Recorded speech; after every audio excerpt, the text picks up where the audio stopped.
Drove and see the nightlife where they call Atlanta. Southside shows for a couple dollars, yeah, yeah.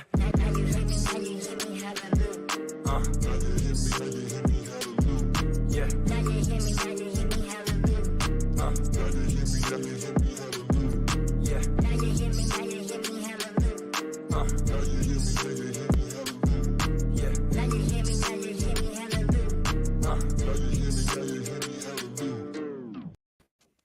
This is the Brew Party Podcast, episode number 55.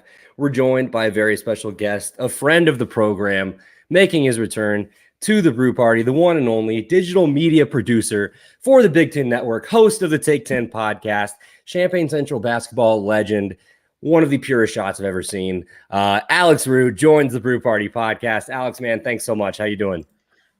Doing well, Andy. Thanks for having me on. Dude, I swear every time, I guess this is my second time, but like every time I check in with this show, you're just kicking it up a notch. Like we got the live stream going now. It was great when I listened back to the first edition. So you've got like a deeper setup than me at BTN, to be honest. I'm very impressed. Yeah, I don't believe you at all, dude. It's literally just a laptop and a little USB mic here. And I got my light shining behind me and a couple beers. But I do really appreciate you for coming on, man. Not the as happy circumstances I thought that I figured this would be when I asked you last week, but still glad you could be here. So digital producer for Big Ten Network. You told your story last time you were on, like kind of how you got there. For anybody who doesn't remember, can you just kind of like walk me through like what you do? Like I know it's very social media oriented with what football, basketball. Yeah, for sure. It's a kind of a wide ranging role. Honestly, it's changed a lot. Like I came in 2016 and it was originally, an entry level kind of social media maintenance, keeping the website up to date. And I've kind of made it into more of a content production role. A lot of working with our TV on air talent to create social media content. A lot of growth and development of our Twitter and Instagram pages. And just for, a kind of a tangible example of something I might do, a couple weeks ago in Indianapolis for the Big Ten tournament, was lucky enough to finally travel during the COVID era. And we worked with Andy Katz to do a lot of on-site digital content around the Big Ten tournament. So Andy and I, do a lot. I also do some football talent work as well during football season. And when we're on site at a tournament like that, it's not just with the talent. We put a mic on Ayo Dosunmu's mom, on Luka Garza's dad, and we're trying to scrape a lot of content just on the ground there in Indy. And so in a normal time of year, we'll do that for football games as well. We'll do it for the Final Four if a Big Ten team makes it. Not looking so hot this year, but it's that type of role where it's a lot of all-encompassing things because social media can have a wide net. So. Right. So what's one of your favorite things you've been able to do this basketball season? With, the Big Ten was highlighted as the best conference all year. It doesn't really look that way after the first weekend in March, but I'm sure you were able to do a lot of really cool things. You talk about Illinois' historic year and then, Luka Garza, player of the year, a lot of stories around the Big Ten. How is it hard to like cover every one of those?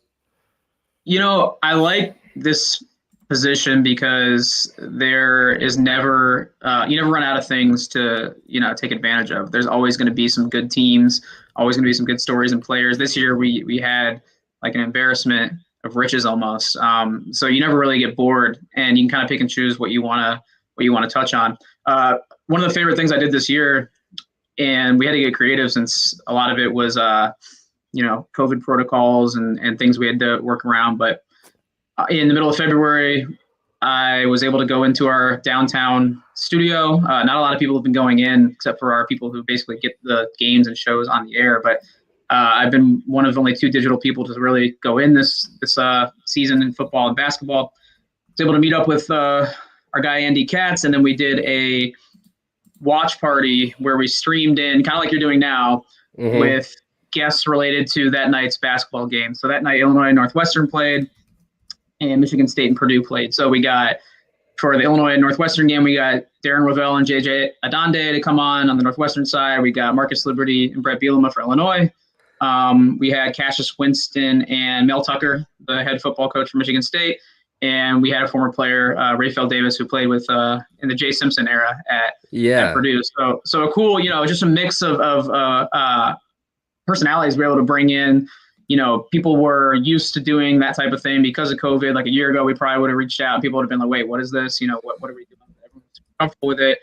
Andy did a great job, and we were able to put our digital infrastructure to use at Big Ten Network, something that had been kind of sitting empty for most of last spring and summer. Right. So what's it like to work with Andy Katz? I'm sure he's just like a walking encyclopedia of college basketball. It's crazy because like what always blows me away about Andy is that, this is a dude who was at ESPN for a couple of decades. He did the brackets with President Obama for many years, and he still is very plugged in about like how our videos are performing. I'm like, Andy, you like hosted Outside the Lines, right? Probably millions of people watch. Like how many millions of people saw your Barack Obama Barackatology segment? But every day, even in the off season, like last year in COVID, he's like trying to text and get stuff done. He's always trying to make new videos and put new content out, which is something you love as a, producer or liaison like myself.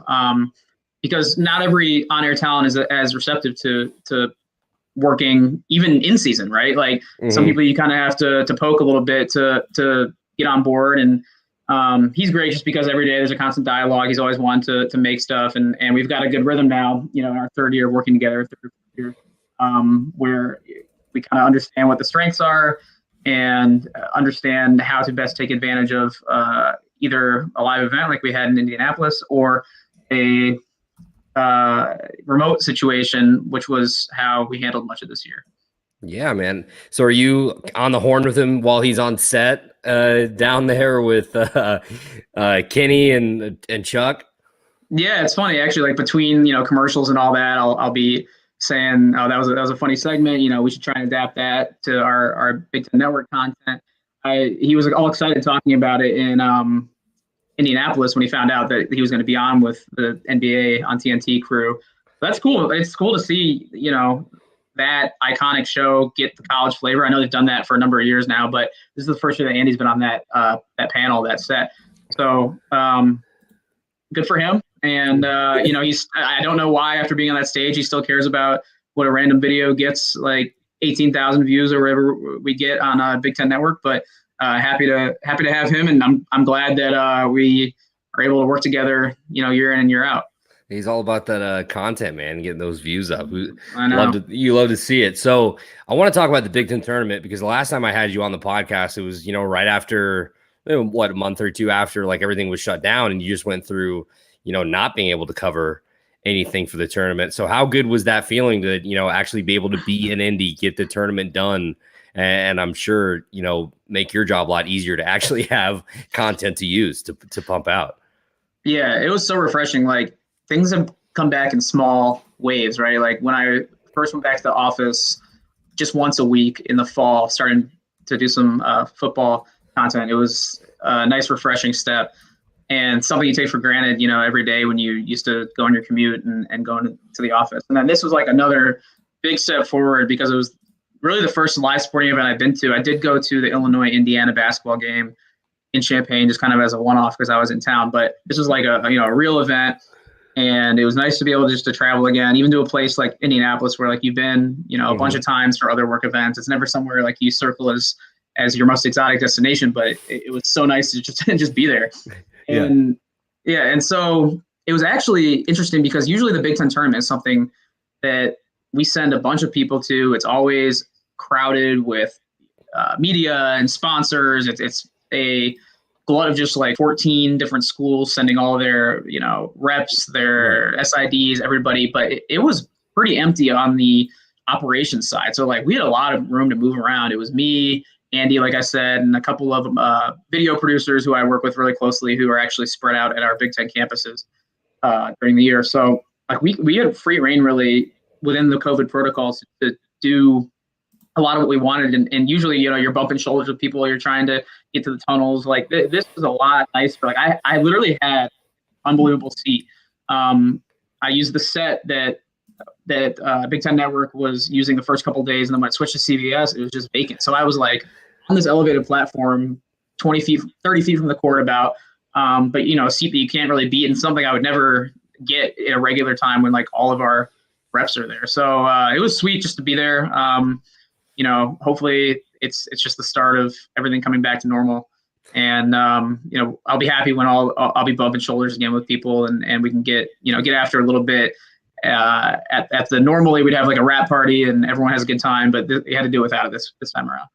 Do you still get starstruck being around those former athletes, former coaches, and just everybody you get to talk to, or is it at this point you're kind of used to it? You're a pretty big deal.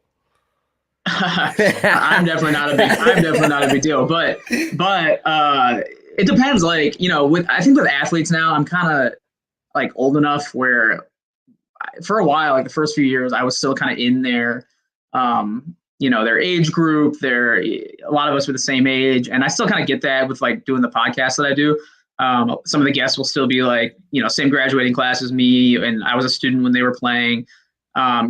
Even today, like I had KJ Hamler on and we still could kind of relate, right? Like it's not a total reach. I don't feel like I'm like the, how do you do, fellow kids guy. So it depends. Like there's some people I'm like, whoa, that's this person's a big deal, but in the Big Ten by this point, it's kind of just, there's not many people that you'll get, starstruck by, except I will say like Big Ten media days sometimes when the coaches are coming through and, it's like a Juwan Howard or something like that that you've seen but hadn't been up close to. I will say also like this year working with John Beilein really closely, like that was cool just to be, on a first name, close working relationship basis with, and being on a lot of Zoom calls with him and other Big Ten coaches. Like we'd be on with Izzo or Juwan, people like that, and it's just the three of you and maybe one or two other people on a Zoom call. And you kind of have to reset and be like, this is pretty sweet. And then it was nice of Coach Beilein. He actually texted me.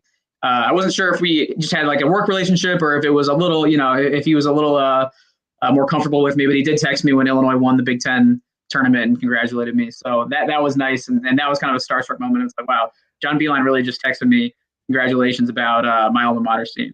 Hey, that's incredible. So when you're on a call like that, do you just try to like soak up as much just basketball knowledge or knowledge about how recruiting or whatever maybe they're talking about works? I feel like I would just sit there and not say a word. Like I would try to just listen to as much as possible.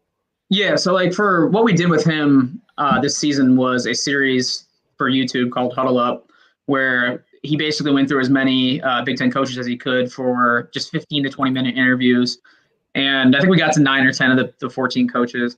So essentially, like my job was just to get everything set up, get Coach Beilein on the call and get the coach from whichever school, organized. And then I would just mute myself, go quiet.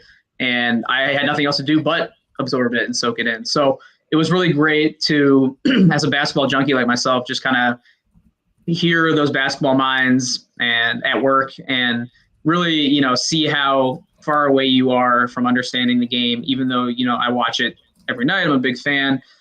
It's just those guys are on a totally different plane of basketball.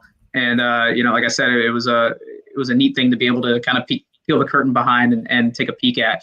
So I hope he comes back. I hope we get John Beilein for another year. Like, yeah. I know people have been speculating he might take one of these jobs, but I hope not, man. It was sweet to be able to work with him as well.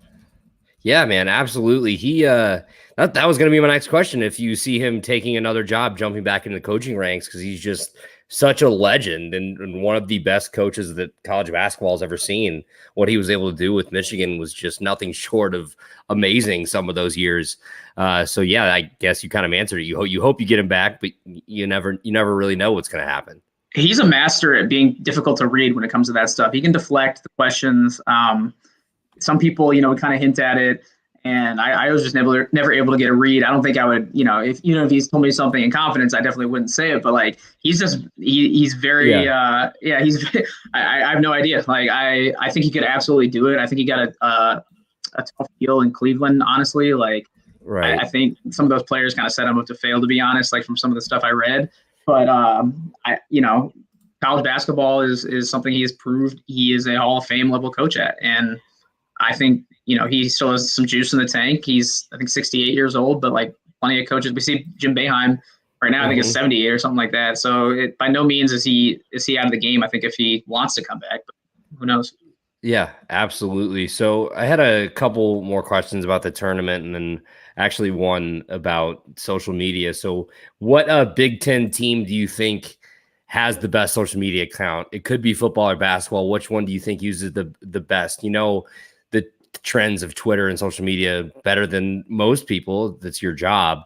You know, how these accounts can use memes and stuff like that. Who do you think in the Big Ten Conference uses it the best? I have to say Michigan State does a really great job.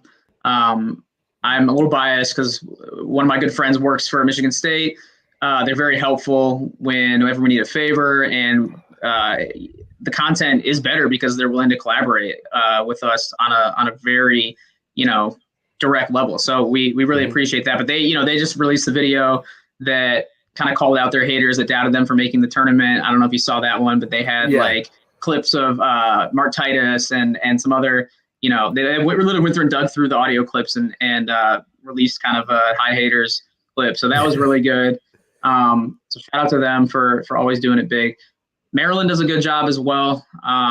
They have some really talented people and just a really good team there, and they do a good job. Wisconsin has some really good stuff. I don't know if you saw their blanking on the show, the Full House. They did the Full House reenactment of their time in Indy. So they did Full House with the kind of text on the screen and the faded camera lens and all that, and just did the song and everything. So that was really good.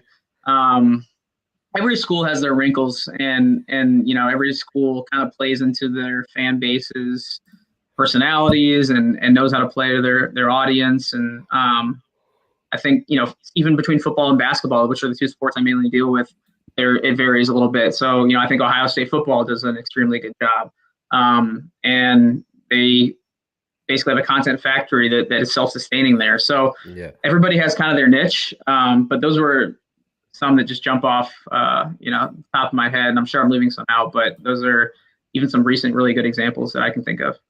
You talked about Media Day earlier, and you've put out a lot of great videos for Media Day. What's your favorite question to ask? It could be coaches or players at Media Day.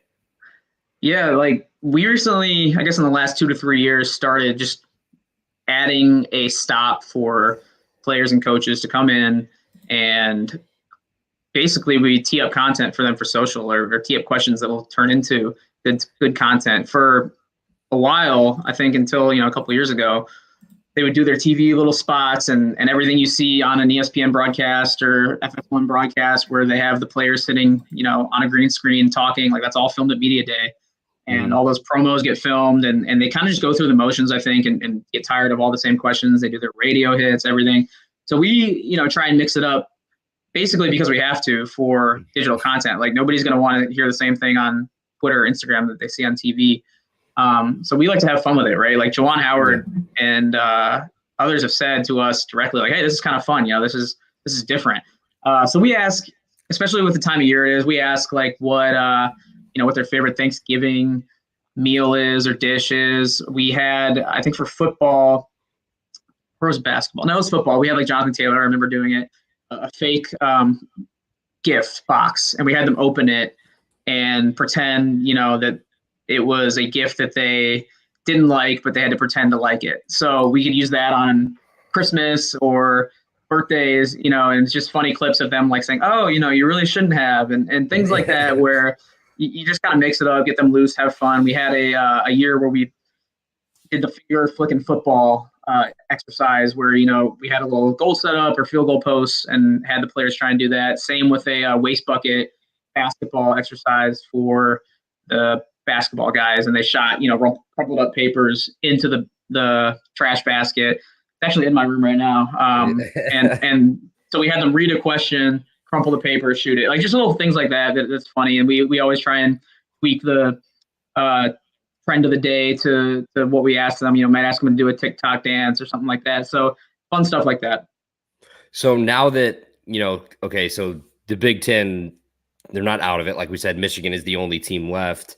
So is most of your guys' content going to be just focused on the Wolverines, or do you still bring highlights from these other teams, like a year in the review type deal or some shit like that?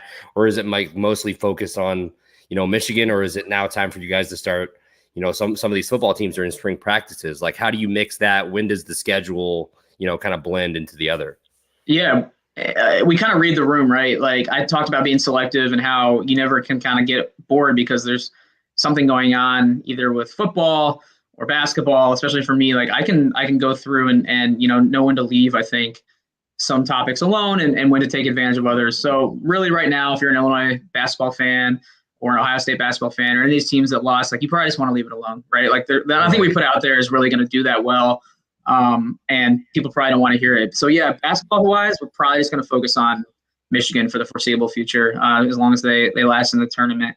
But right now it's NFL pro day season. So like, yeah, we're in a unique spot now because the combine is not happening this year in Indy. It's all just spread out of these pro days. Like people are kind of waiting to see what guys like Rondale Moore do at their pro days. Like yesterday, I think was his pro day. Josh Matter-Bebe had a ridiculous vertical jump, I think last week. So there's plenty of things that we can pivot to, and that's what we will do with the NFL draft coming up. We have a good collaboration with the NFL's digital team where we try and feed them some highlights for their social media and vice versa. We'll, once they get drafted, kind of, trade some content. So that's coming up right around the corner. We immediately pivot to that.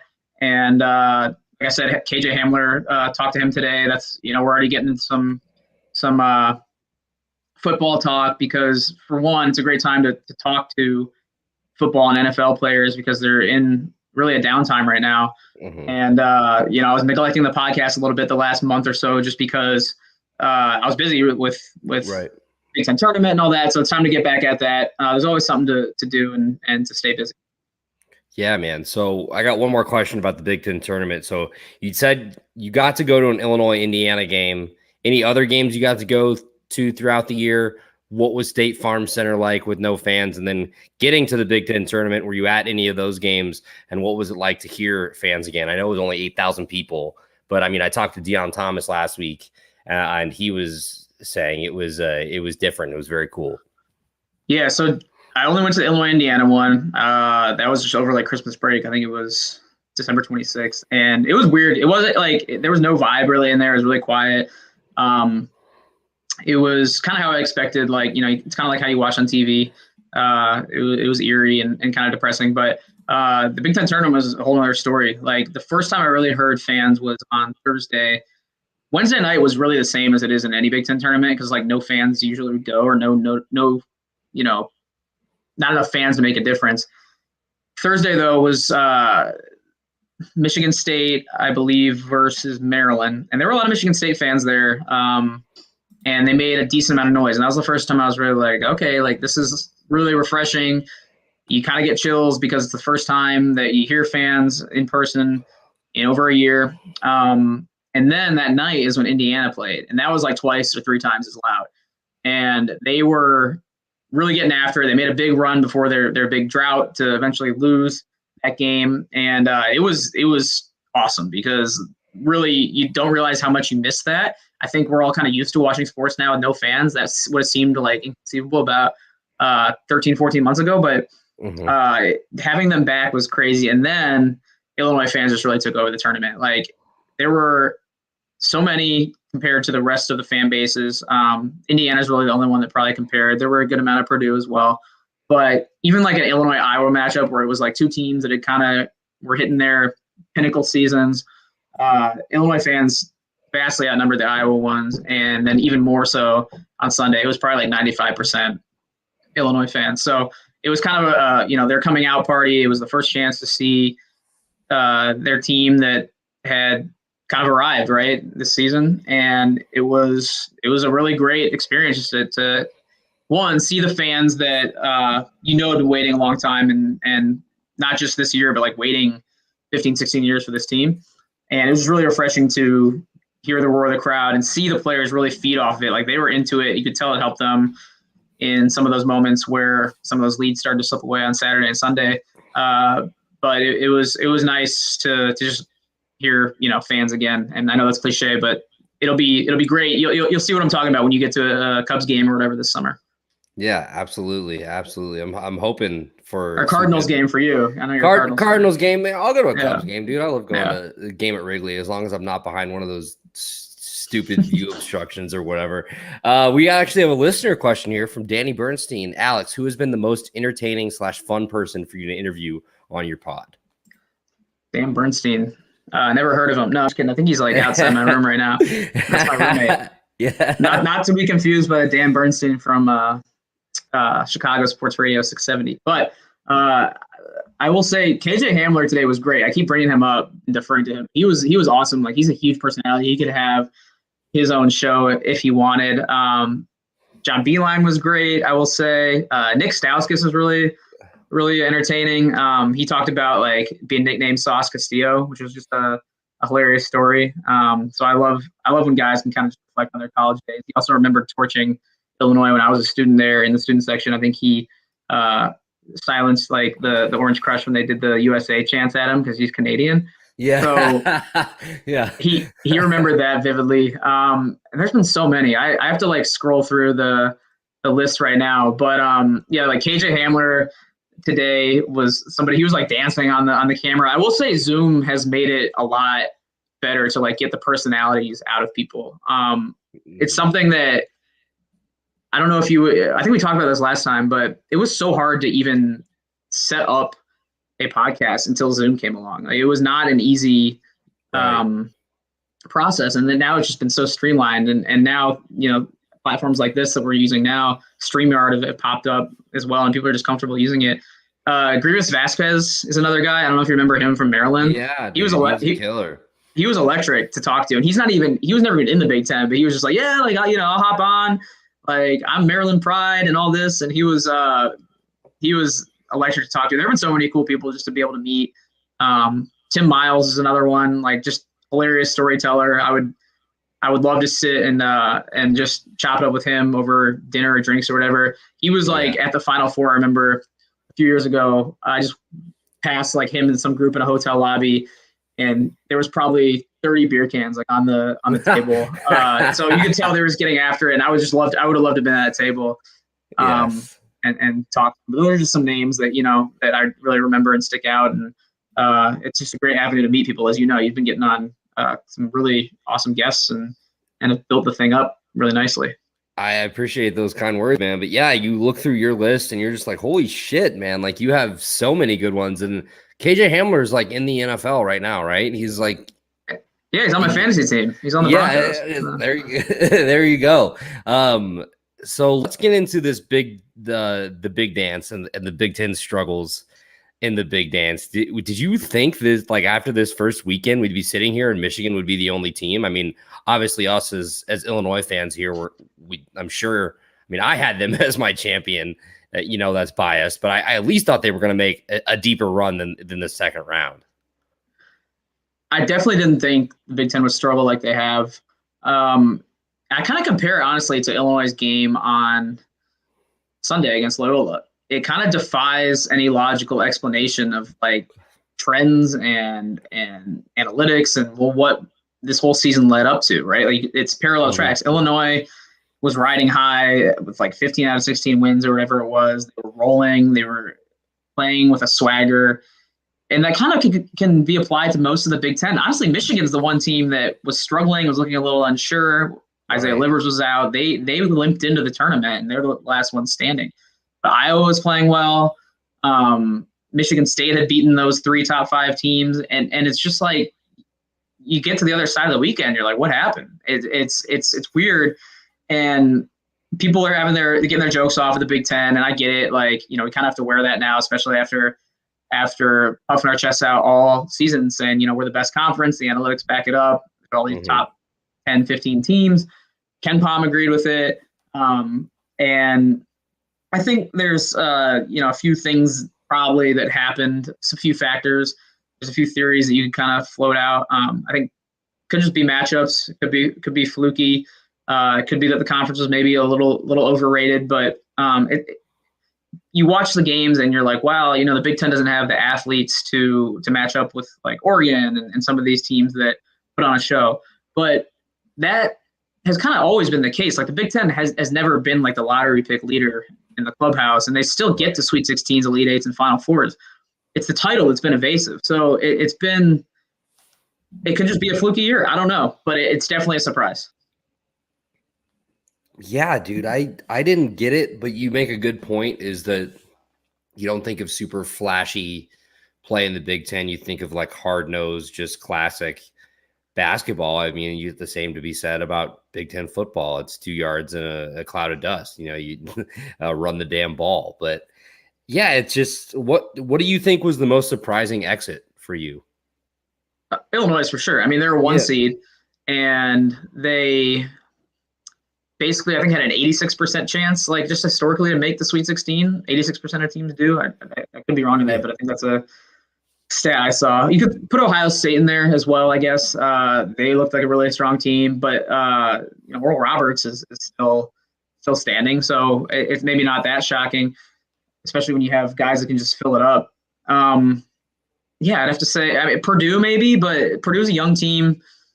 They were rock solid for most of the year, but you never know when the bright lights come on and, you have an inexperienced team in the tournament, what can happen. So I think Illinois it's not like that they lost to Loyola. I think everyone maybe could have envisioned that, but they just were non-competitive. It was just strange. Never did you feel like they were in that game from the point that it was 9-2 on. And just kind of like I said, it runs parallel to the Big Ten just really not showing up for the tournament for whatever reason this year. So I don't know. Like you have on the flip side, you got teams like Rutgers that probably should have beat Houston and been in the Sweet 16 right now. So like there's been some flashes, but Iowa too maybe. I mean the way they just really were never in the game in that second half against Oregon. But I'm going to stick with Illinois just because of the emptiness it kind of leaves. Yeah, as an Illinois fan, like, do you even remember what the last like heartbreaking loss like this was? Because I don't really. Maybe when they lost to like Western Kentucky when they were like a 12-5, but there wasn't like it wasn't the same. You know what I mean? That wasn't a team that you were like, all right, this is a national champion caliber. Yeah, I mean, when I was a freshman, the loss to Miami was sad, but you kind of felt like you were on the way up, and it was a good game. Like you kind of had that game for a couple possessions, and it slipped away. Obviously, the national championship game was tough. That was a game that like they definitely did not have their best effort in, but you'd made it that far, and it was the national championship, so it's like it's kind of a toss up at that point. This game is in a category of its own as far as just like head scratchers. Like nothing added up as far as what we'd seen for the last month and a half of the season. I will say, like, looking back at it, even though it was shocking because you thought they were past that point of coming out flat, they looked pretty similar against Baylor. They just didn't have anything going. The team was not functioning properly in that game. Same thing against Maryland. They just never really got in a groove in that game. Northwestern for a half, Penn State for a half. So like it was not unprecedented. And you look back, you're like, okay, there was a blueprint for this to happen. You just thought they were over it because they were so jacked up in the Big Ten tournament. Like I know you saw on TV, but it was just a different vibe when they were there. They were almost untouchable except for a few minutes in that Ohio State game. And I was honestly shocked that Ohio State got back in that game, because they were dead. It was in the first half. It was like 27-9 or whatever. And you're just like, Illinois, it cannot. They're invincible right now. And so maybe that's when the aura started to crumble, right? Like Ohio State gets back in it, and Iowa misses a few like game-winning shots, and then the cloud of invincibility just kind of starts to fade a little bit. But I don't know. Like it happens. Teams have bad games. Like. It's just a fact of basketball. You just didn't expect it to happen the way it did. You just didn't think it was going to be in the second round. They just kind of laid an egg in a tournament where you just really can't do that. Another listener question here. This one's from Griff Alexander. How does the early exit affect Io and Kofi's future? I don't think it affects Io's future. I think he was gone kind of no matter what. Like go to the NBA. Like I don't really think there's anything else for him to prove. At the college level, Kofi, I don't know, because I can see him coming back and being in the cusp of the National Player of the Year race. And really, like, if he comes back, I think this is another top 5 team. Yeah, I agree with you about Io. I think the consensus is he's gone. It would be an even bigger shock than last year if he come back. He went through senior day and all that. He's like posted his farewell stuff on social media. I think it's pretty clear cut that he's out. Kofi, though, it's interesting. I don't know if that game affects it at all. I don't think there's any like draft stock that was hurt one way or the other. He had a pretty good game. I think the book was out on kind of what his deal is as far as his strengths and weaknesses. I don't know what kind of person he is, if like he needs to avenge that type of loss or that type of team performance. I just don't know him personally, so I don't know. But he's not in the same level of as Io as far as a potential draft pick. He does stand to now be the face of the team when he was kind of the Robin to Io's Batman.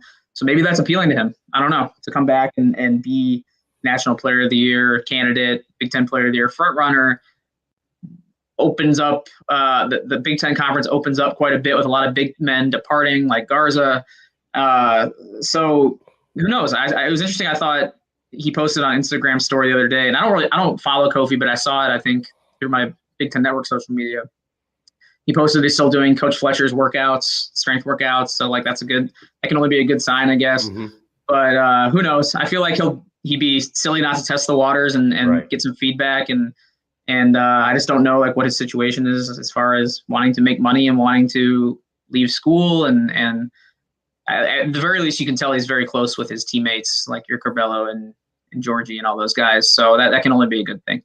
Yeah, I saw a video of him on the quad today playing spike ball with some of the guys. So yeah, I think obviously he's gonna have people in his ear that are telling him one thing, and it's his future. He knows what's best for him. So I do think it would help his development if he were to come back for one more year and kind of like completely round his game, because I think it'd be better for him to kind of be the face of Illinois rather than go somewhere and maybe he'd be a second round pick. Is he going to be in the G League? Is he going to spend time not really in the rotation in the NBA? Not that I don't.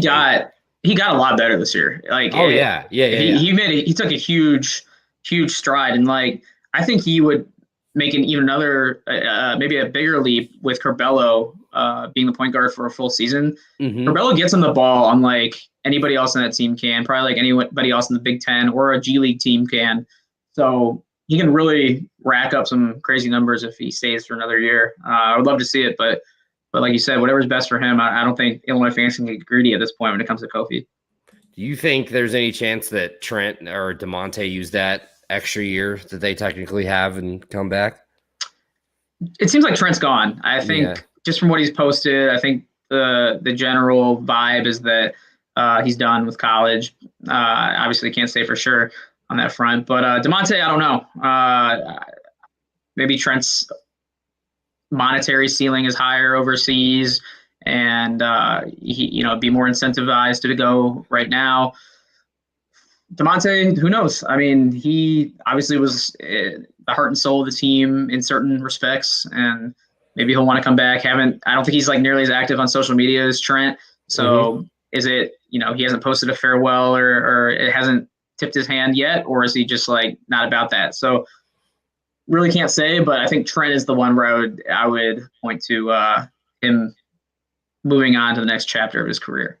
Yeah, absolutely. Do you think that we're going to see like the same level of play from this team going forward that we saw this year as the Big Ten champions, with the level we should be seeing from Illinois? Is Illinois back, as people like to say?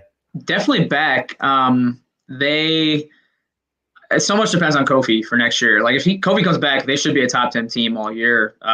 They should be like the team we saw at Wisconsin on their best day at Michigan this year, and you can get really excited again. Like I think they would be a top 4 seed in the Big Ten or in the NCAA tournament.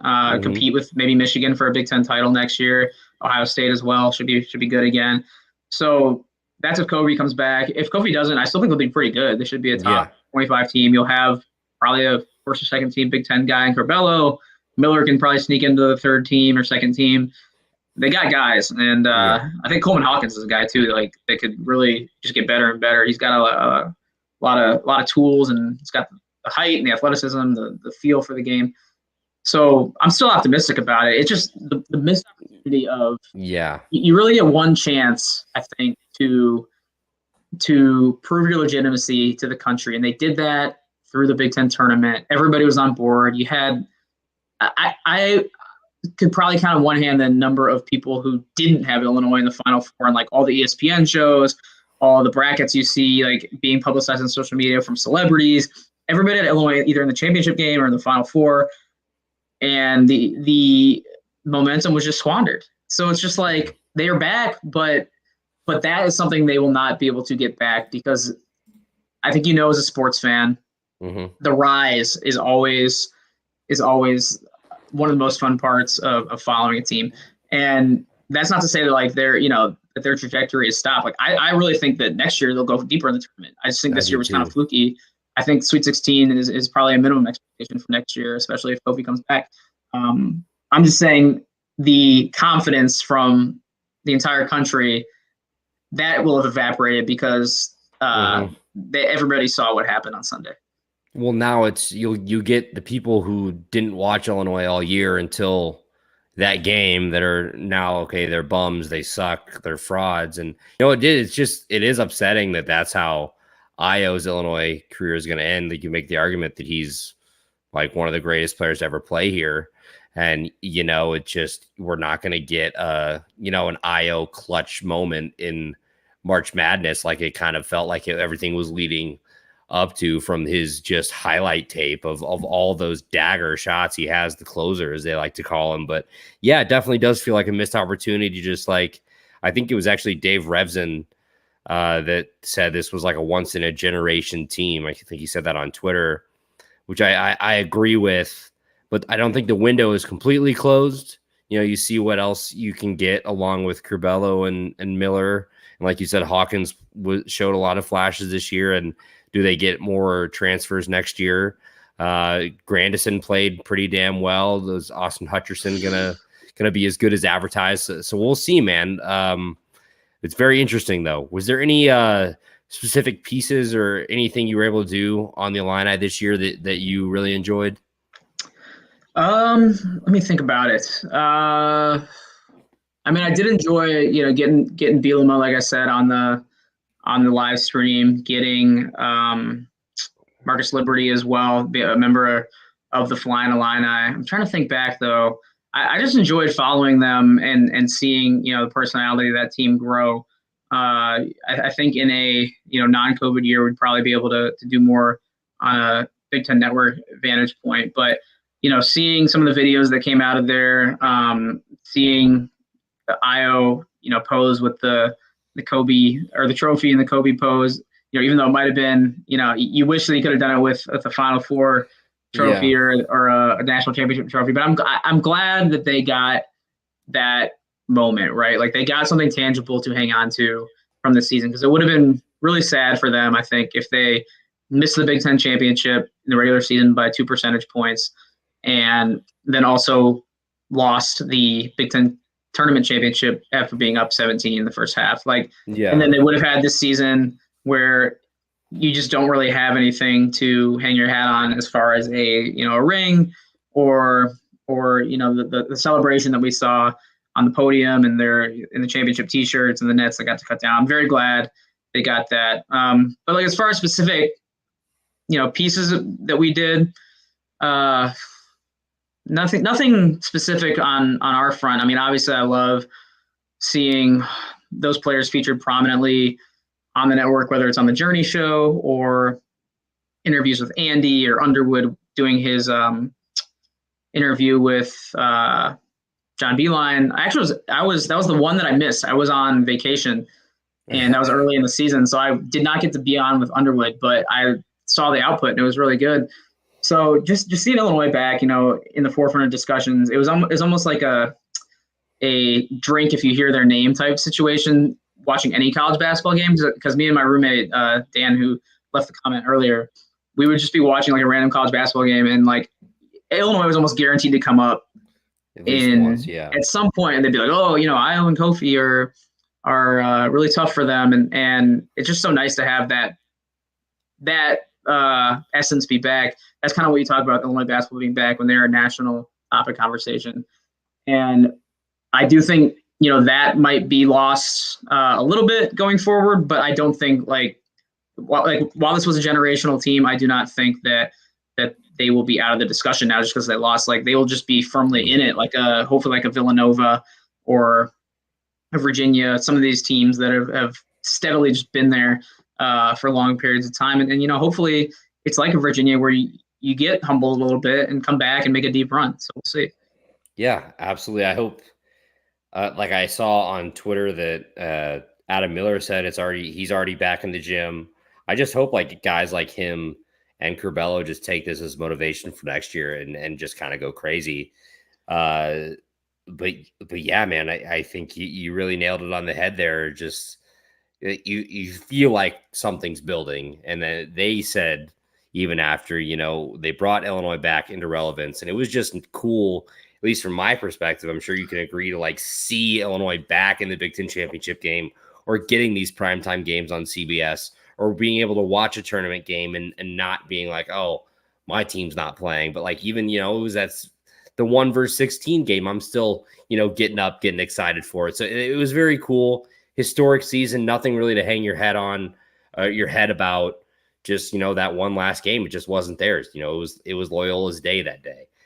So as far as the rest of March Madness goes, I'm sure you, like everybody else, your bracket busted. Like how quick did that go for you? Yeah, not great. I do have Gonzaga winning, so like there's still that in play. Yeah, I mean, nobody's bracket's looking too pretty, I guess. I actually haven't even checked in. I've been kind of just a little afraid to be honest, but we'll see. I was not brave enough to put Illinois over Gonzaga in the championship game. I did have them facing off for the title, but I think I had Baylor in the Final Four as well, and Florida State. So I guess 3 of my Final Four teams are still alive outside of Illinois. But that's not bad. Yeah, I don't know. I still think Gonzaga is just on another level. I want to see Gonzaga and Baylor at this point in the championship. I would love to see Gonzaga and Michigan play in the Final Four. I think that would be a great game. But Gonzaga and Baylor have been 1 and 2 all year, so that's like the matchup everyone wants to see, I think. Yeah, it's the matchup that we got robbed of earlier in the year due to COVID. So that would be incredible. I think Loyola has a pretty, I wouldn't say easy path, but favorable path to the Final Four. That would kind of make me feel a little bit better if they were just on another Cinderella run. So what do you guys? That's the thing. It's do? Like, well, yeah, Loyola's. There's nothing. There's no bad blood there. Like I want to see Loyola do well. It's like I think the frustration comes when I was at the Final Four a few years ago when they were there. It's like they just made the Final Four, and Illinois fans have been waiting so long, and they just storm right through and rip that away, and it's just like, man, you guys were just there, But at the same time, they're a great basketball team. There's nothing offensive about them. They play great basketball. They have like a really magnetic player, and Cartwig was just like fun to watch, and the supporting cast is great. So yeah, I'm gonna be rooting for them. I hope they make the Final Four again. Why not? They could be like the Chicago version of Butler. There you go, Chicago's Big Ten team. I'm just kidding. Loyola, though, it's a great story. Krutwig is just like a unicorn out there. I know that's very cliche to say, but you don't see it a lot in college basketball. A veteran big man like that just really gets it, and they like actually run their offense through him. His vision, his court vision. It seems like their cuts were on point every time. They were always open. They would use a dribble handoff to him at the top of the key, and Illinois never really seemed to adjust.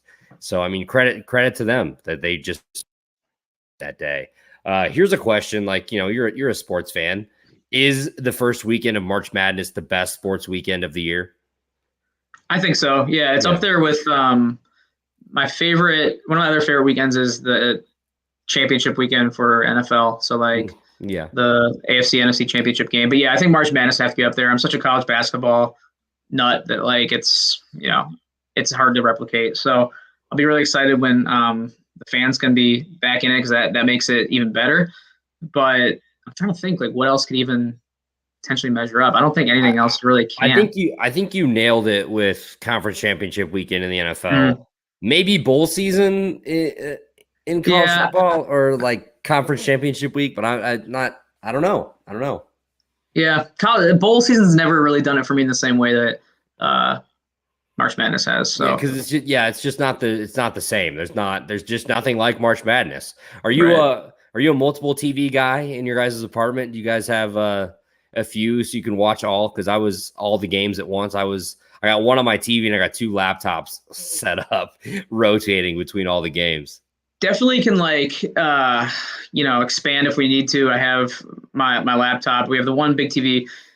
You'll appreciate this though. We have neighbors who are all townies, and some of them. They're literally right next door, and they have the multi-screen setup, and they do it really right. They got a big TV, then a slightly less big TV, but still big, and then another third screen on the wall. So two of them are permanent, and one they kind of roll out there for the big events. But it's almost comical, like seeing it during a March Madness game because you feel like you're in a newsroom or something. Yeah, no, it's like so hard. You're like, I'm trying to consume like as much as possible, and you're sitting on the couch for 12 hours just being like, this is incredible. But yeah, no, I cannot wait for next weekend. I'm already having withdrawals. Do you have a favorite moment so far? I know like we've talked about this whole time where it's just kind of like, damn, like you're just kind of like that feeling of sadness and just kind of like what could have been. But there have been some cool stories, like Oral Roberts is in the Sweet 16. You mentioned them earlier. Loyola, like it or not, they are a cool story. Gonzaga, the undefeated season, something that hasn't been done in a while. The Pac-12 coming out of nowhere, they're undefeated in the tournament somehow. But yeah, man, I think it's been crazy. I think for me, it's been Oral Roberts and just all the jokes you can make about Oral. But do you have a favorite moment? Yeah, so this isn't like a favorite moment as far as the result, but just like kind of the essence of March Madness. I was on vacation last week with my family. We were in Florida, and we were at a restaurant for dinner as the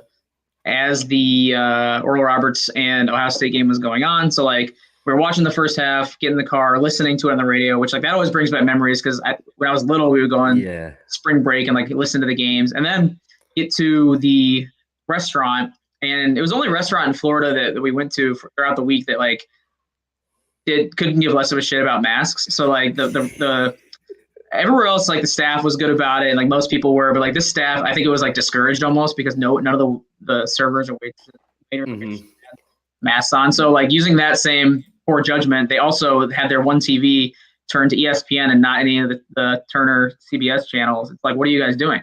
Like there's March Madness on right now, and you have sports on, but it's not even, it's like NFL Live or something. So I'm like, all right, what's going on?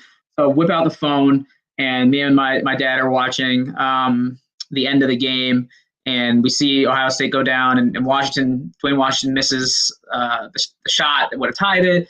And it's just one of those moments where, you're in public and you're just like, oh my God, staring at your screen. And that's what it's all about, really. Like, even though it didn't go the Big Ten's way, I missed that as far as that live, sports reactions, what we all missed out on last year. And that was probably my favorite, just like, okay, March is back. And hopefully, it'll never be taken away from us again. I couldn't believe he missed that shot. Like, he wide open, top of the key. You know, he would make that probably 9 out of 10 times. But March and, Max Asmus and Kevin O'Banner for the Eagles have been incredible.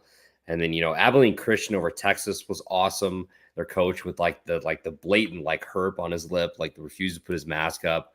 But it was great. I think you nailed it again. That's just what March is all about. Those moments where you're just like, holy shit, that just happened. Win or go home. But Alex, this has been super awesome. I have one last question because it's Big Ten related. Legit, one last question. Indiana. I know we're not Indiana guys, but they are looking for a new head coach. Do you have any specific coach in mind that you think they should go after for smoke? Maybe Porter Moser now from Loyola. They always talk about Brad Stevens trying to poach him away from the Celtics. Do you think what direction do you think the Hoosiers should go for their next head coach? Yeah, it's interesting, right? And I'm not plugged into the whole scene, right? Indiana basketball is such a thing. I'm sure their message boards are just like overflowing with opinions about who to hire, and they have expectations and a standard of what type level of coach they would hire there. And obviously the Stevens ship seems like it's sailed, but I don't know. I'm trying to think. Like Moser would seem to be somebody that they would go after, especially depending on how they do in March Madness here. I'm trying to think of, you think, Beeline's a name that gets floated out, and I have like no inside info for any of this, but Dane Fife is another guy, Michigan State assistant coach, who my colleague at BTN, Brent Urena, who I'm sure a lot of Big Ten fans follow because he has like 3 times as many followers as me and is a OG of Big Ten Network. And he always says that Indiana should hire Dane Fife. He loves Dane Fife. And I don't know if they would hire him. And I don't know if he's looking to move on from Michigan State. But that's just a name I feel like that has always kind of been floated, and it might be under the radar a little bit. But I think there's a lot of respect for him out in the college basketball circles. And we'll have to see. I don't know. It's going to be interesting. But Indiana is in one of those situations where it just, a couple programs took one fork and they took the other when they hired the coach 4 years ago, right? Like Illinois hired Underwood. I think Rutgers hired Peichel either that year or the year after. I'm getting my years mixed up, but for whatever reason, it just didn't work out there, and they're trying to reset. So we'll have to see, but I know the drama will be absolutely interesting to follow. Absolutely, man. It's just basketball is just different in Indiana, especially for a team like IU. And who knew that Rutgers would be in a better spot than Indiana at this point? But actually, I mean, what Steve Peichel has done there has been no less than amazing. Like he's an incredible basketball coach.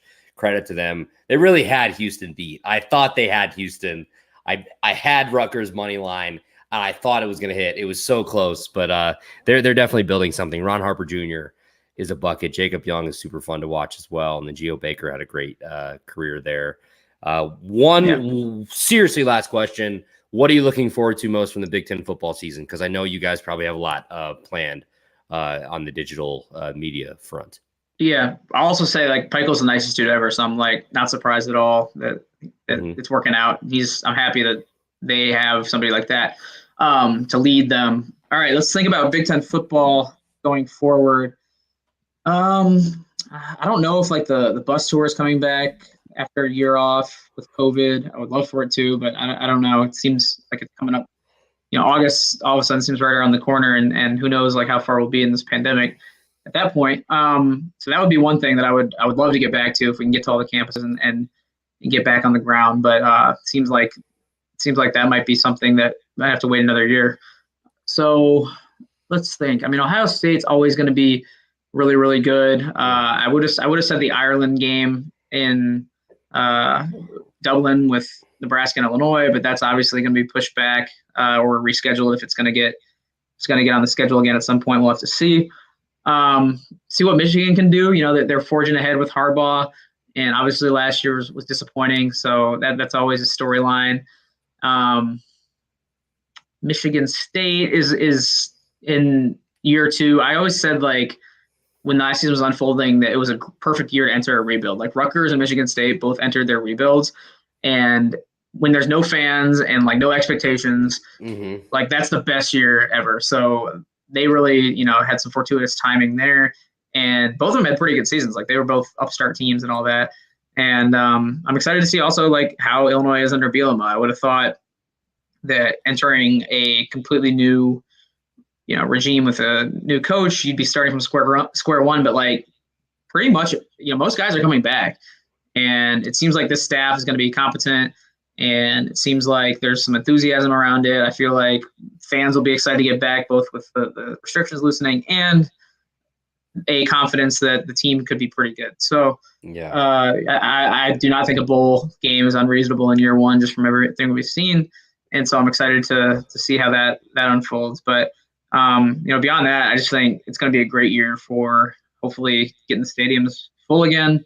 I think the Big Ten just said today that like, fans will be allowed at sporting events in the spring, even just depending on local health guidelines. So, fingers crossed you can get enough shots into people's arms that maybe we can we can get to a normal looking college football season. That's going to be awesome. It was missing so much last year with just all the empty stadiums and all that.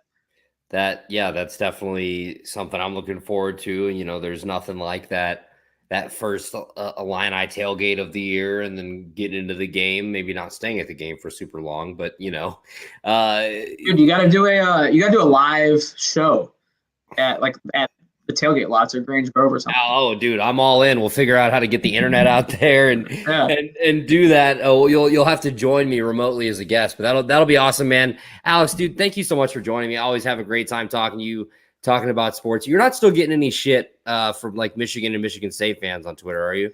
No, that was funny because it's like it's I get lumped in with the Illinois fans, I think, because I in my bio it says I'm an Illinois grad, right? And I tweet more about them probably more than most other schools, like just on aggregate, because most of my followers are from, or not most, but like a good chunk are Illinois fans. So like I know the audience, but I just got caught up in when everything was really heated, like late February, and the Michigan State thing with Io breaking his nose, and that was right on the heels of like Illinois and Michigan fans going back and forth, and so I just tweeted something about Illinois being, or welcoming all their challengers after blowing out Michigan. And then Michigan State fans were then mad at me for tweeting that, like, saying that we just whooped them last week with Io, and I was just catching a lot of strays. And then I caught one more Monday, whenever it was, Michigan moved on to the Sweet 16, a Michigan fan quoted my Illinois Big Ten champions tweet from the Big Ten tournament saying, how'd that work out for you guys, as if like I'm on the team. And I typed out a whole like response and was like, hey, imagine that like the Big Ten Network employee actually wants Michigan to win. And this person is getting mad online at somebody who they think is like an Illinois fan exclusively. And I sent the tweet, and then I realized the person deleted it. So they must either realize like how stupid it was that they were chirping a Big Ten Network employee for Michigan moving on, or they just thought better of it and didn't want any smoke. So I don't know, but that was amusing. It's all fun. That's why we like social media. No, dude, they didn't want the smoke. They saw that dashing AVI you have, and they knew they didn't want it, dude. But Alex, thanks again, man. Host of the Take 10 podcast, digital media producer from the Big Ten Network. When does that KJ Hamler episode drop? That's Friday. So excited about that. I'm talking to my guy Harold tomorrow. Harold's our stat guy at Big Ten Network, and he's a really talented just sports guy. Like he can just talk and explain what happened, I think, with the Big Ten. I'm going to pick his brain tomorrow. Going to be kind of a post-mortem a little bit about like, what went down, but he'll be the second part of the discussion. We always have him on usually in football and basketball season just to break it down. So get that out Friday and enjoy it. It'll be definitely one of the better episodes we've had. Yeah. Find the Take 10 podcast, wherever you get your podcast, Apple, Spotify, all of that good stuff. Thank you so much for joining me, Alex, on episode 55 of The Brew Party, the return of Alex Roux 2, if you will. That's probably what we'll call the episode. But we wish the Fighting Illini would still be here. But, next year, we'll just keep looking forward to it. They're back, as we've already established. It's March. This is March, in the words of John Rothstein, former guest of the Take 10 podcast. Thank you so much for being here. You guys, everybody have a great evening. Thanks, Andy. See ya.